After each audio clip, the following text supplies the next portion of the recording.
You ever get that feeling that Britain isn't the same anymore? Like London's not the same anymore, and the UK's changed. Like every year, things are getting harder, not just financially, but mentally too.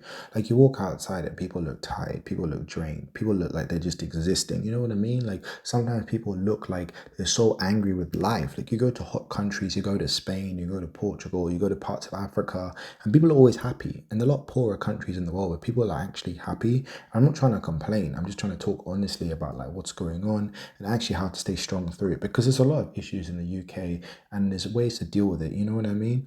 But because everything in the world feels broken now, people have like a choice of you can only really control how you react to things. So for example, like let's say you go shopping and it used to be £30 and now it's £50. Energy bills are more expensive and you keep working harder and harder and harder, but there's always like an unexpected bill, or there's rent due, or there's a car payment, or there's an insurance tax, or there's inheritance tax. Like imagine someone dies and you can't even chill without paying an inheritance tax. And that's crazy. Like people are just tired. It's not just even from work, it's from life itself. Like we used to have dreams and plans of talking about, oh, we're gonna do this and we're gonna do this. But then it's like surviving every single day. And it's sad because like UK has always been a thing of like, oh, it's seen as opportunity. People from Eastern Europe, people from the Middle East, people from Africa, people from Australia. So many people move to the UK, but it's like a constant uphill battle. You know what I mean? It's like everything is getting more and more expensive. The government's putting higher interest rates, a lot of tax issues. So like the whole cost of living crisis hits everyone, but not everybody can escape it. You see families cutting back on food, skipping meals just so that the kids can eat. You see people working two jobs and still fading behind. It's not like whatever you do, it's gonna get everything's gonna become more and more and more expensive. And as the population grows and more people are in the UK, it's more pressure, not just money. Like every headline, every bill, every conversation, it just reminds you of how expensive everything is. And it's not just people are lazy, it's like people are a bit tired and drained. You know what I'm trying to say? Like it's so crazy that 9 people got stabbed on a train.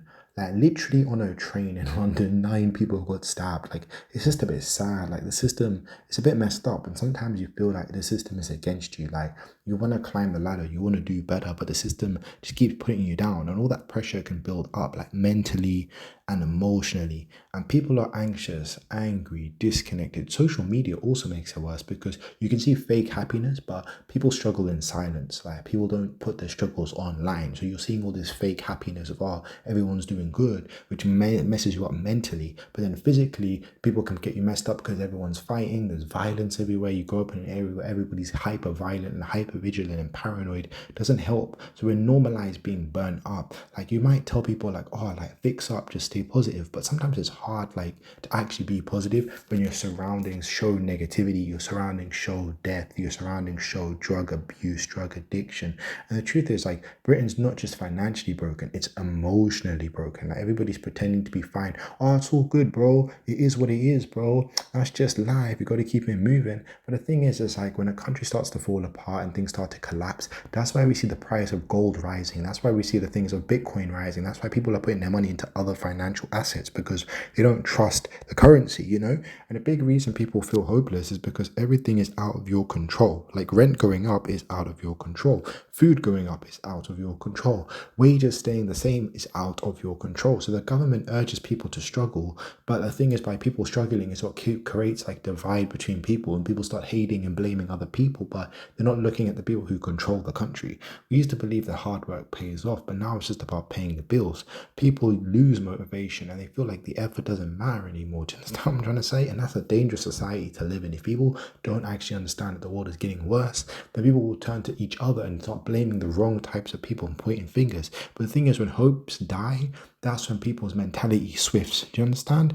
And like when life feels out of control, you can only focus on what you can control. Like for example, you can't control inflation, but you can control your mindset. So for example, even your habits, your routine, like going on walks, trying to understand that, you got to spend time with real people, not just screens. Like even now you're on YouTube watching my channel, but I advise you to call up one of your bros, call up one of your friends, like actually contact people that are your friends, learn something new, be grateful for something small that you have. Even just having food on your plate is really, really like nice because it's so hard the world. There's so many people who are like hungry, have no food, no internet, no nothing. You know what I'm trying to say? So positivity is not like about pretending. Like on my channel, I don't try to tell people like, oh, positivity yet, but it's also just understanding that positivity is believing even when it's not good. You know what I'm trying to say? Like, we might be living through hard times, but these hard times are what shapes you into a stronger person. So yeah, anyways, I just want to say that Britain doesn't feel the same anymore from a kid growing up to how it is now. It's completely different with more violence, more anger, more problems. But the thing is, just because something's broken doesn't mean it's finished. It's always good to see that when life gets tougher and harder, you got to try and say, okay, let me stay grounded, let me stay aware, let me understand. Like, for example, if the world's getting more and more violent and you know how to shoot, you know how to fight, you know how to defend yourself, the world's getting more and more expensive. Okay, you got to find new ways to make money, new opportunities. What other tools can you do? Even starting a small business, doing something that's interesting to you. To understand, like, the world might be changing, but you decide who you become in that world. The world won't stay the same. Everything will change, even YouTube. But so many people tell me, oh, Chris, don't do YouTube videos, do TikToks because everybody's on TikTok now. I don't really want to do that. But my point is, that's what I'm saying, is that you have to adapt and move on and move forward. And that's all you can really do in life. But anyways, guys, I don't know. I just wanted to talk about this because I come from the UK and you get a lot of comments of people from other countries. And I'm just like, you know what? I just want to talk about my country where I grew up. But you don't take care. Have a great day.